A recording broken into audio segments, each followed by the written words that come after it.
justifique a diferença entre os valores, ou seja, que influencie a exatidão. Essa é fácil. O que é que pode afetar a exatidão neste caso? O facto de o sistema não estar devidamente isolado. Ou seja, podemos escrever um mau isolamento térmico. Na linha 4, na linha 6, mau isolamento térmico.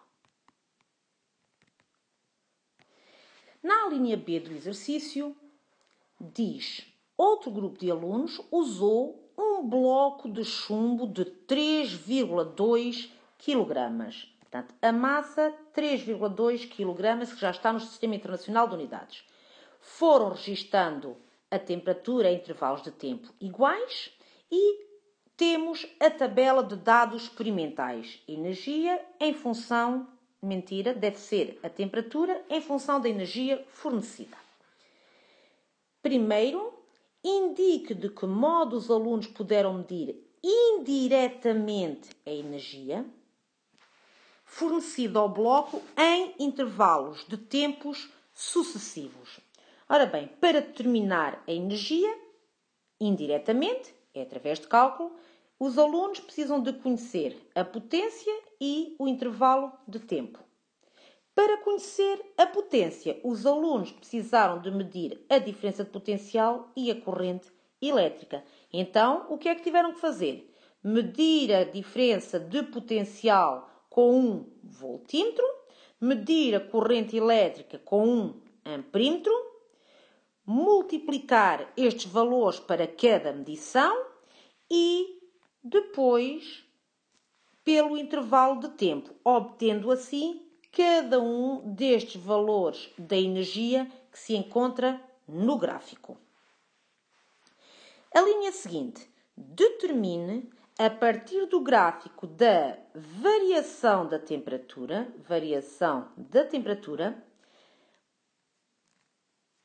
em função da energia, que há de estar em joule, e aqui variação da temperatura em graus Celsius, calcular o valor experimental para a capacidade térmica máxima do chumbo. Então, sabemos que vamos ter um gráfico do género variação da temperatura em graus Celsius em função da energia fornecida em joule e há de ser um gráfico deste género. Queremos ir ver a equação da reta. Qual é o nosso declive?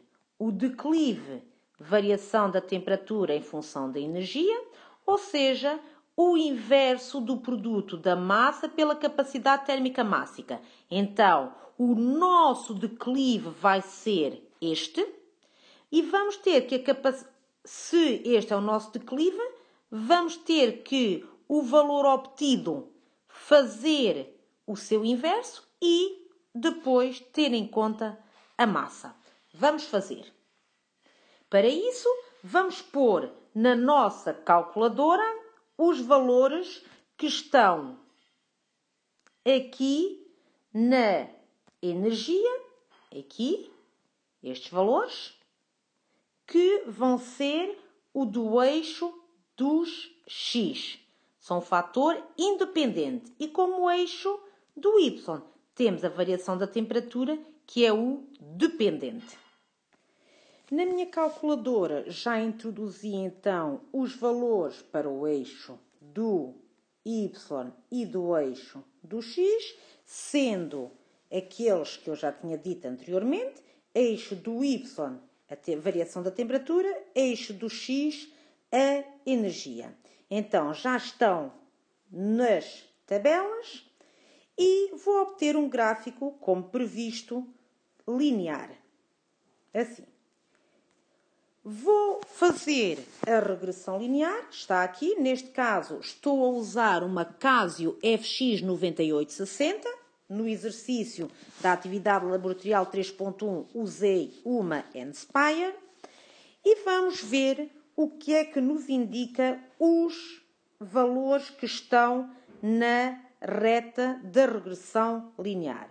uma reta regressão linear vai ser do género y igual a de x mais b, tal como está aqui. No nosso caso, o nosso y é a variação da temperatura, o a é o declive, o x vai ser o valor da energia e o b é a ordenada na origem. Então, vamos ter ΔT igual, o valor de A está aqui, 2,46, 2 vezes 10 elevado a menos 3, vezes a energia, mais 0. Já sabemos que o nosso declive, que já estava identificado aqui, o nosso declive é 1 sobre mc. Então, é isso que eu vou ter que usar agora. 2,462 vezes 10 elevado a menos 3 é o inverso da massa pela capacidade térmica mássica. Sabemos o valor da massa, 3,2 kg, então vamos ter que mc é 1 a dividir por 2,462 vezes 10 elevado a menos 3. Então, a capacidade térmica mássica, 1 a dividir pela massa, que é 3,2 vezes 2,462 vezes 10 elevado a menos 3. E vamos obter uma capacidade térmica mássica de 127 joule por quilograma graus Celsius. Mas vamos ver quantos algarismos significativos é que devemos usar. De acordo com o que está no enunciado, devemos usar 2 algarismos significativos. Isto não anda. Devemos usar 2 algarismos significativos, que aqui temos sempre 2, aqui temos 3, então vence o que tem menor número de algarismos significativos. Então, a capacidade térmica mássica vai ser de 1,3 vezes 10 elevado a 2 joule por quilograma graus Celsius. O exercício pedia o valor da capacidade térmica mássica do chumbo, está calculado. Vamos passar à linha seguinte. Então, a linha C diz-nos que um outro grupo de alunos usou um bloco de cobre de massa 1 kg. E usando uma resistência que fornecia 1,58 watt, portanto, uma potência de 1,58, obteve o gráfico seguinte de temperatura em função do tempo. Determinar o valor experimental da capacidade térmica mássica do cobre. Vamos começar por escrever começar por escrever a expressão matemática que nos permite determinar a capacidade térmica mássica. Já foi posta anteriormente, portanto vou só pôr já trabalhada. Capacidade térmica mássica, energia a dividir pela massa, variação da temperatura. Agora temos uma massa de 1 kg.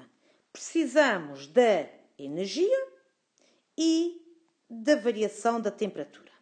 A variação da temperatura podemos ir buscar aqui ao gráfico. A energia vai ser igual à potência vezes intervalo de tempo. A potência é a da resistência de aquecimento de 1,58 watt.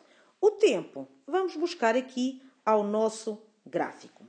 Para isso, temos que, no gráfico, escolher pontos que estejam na parte linear, ou seja, esta parte aqui. Nunca podemos ir buscar aqui. Só podemos ir entre os 30 e os 150 graus Celsius. Eu vou escolher 50 a 150. Reparem, eu não posso escolher, por exemplo, este valor aqui, eu não consigo ler. Também não posso escolher este, eu não consigo ler aqui em termos de temperatura. Então, vou escolher valores que me permitam uma leitura adequada. Vou buscar então 50 e 150. Eu sei que quando o tempo é de 50 segundos, vou fazer aqui a leitura, 50 segundos, aqui, vou ter uma temperatura de 152,4 e 17,56 graus Celsius. E quando o tempo é de 150 segundos, vou obter uma temperatura de 194. A temperatura é de 17,94 graus Celsius. Agora, vamos passar aos cálculos. Primeiros cálculos. Energia é igual à potência vezes intervalo de tempo. O intervalo de tempo que eu escolhi, de 50 a 150. Então, a energia vai ser igual a 1,58, que é a potência, vezes os 100 segundos. Então, vamos ter uma energia de 158 Joule. Já tenho a energia, vou calcular agora o intervalo de temperatura. Intervalo de temperatura vai ser temperatura final menos temperatura inicial, ou seja, vou ter 17,94 menos 17,56 graus Celsius. Posso agora fazer o valor da capacidade térmica máxima como sendo a energia, massa, variação da temperatura. Energia, 158. Massa, 1. Variação da temperatura, 17,94 menos 17,56. O valor da capacidade térmica máxima, 4,16 vezes 10 levantado a 2 Joule por quilograma graus Celsius. E fica então assim também concluído este último exercício.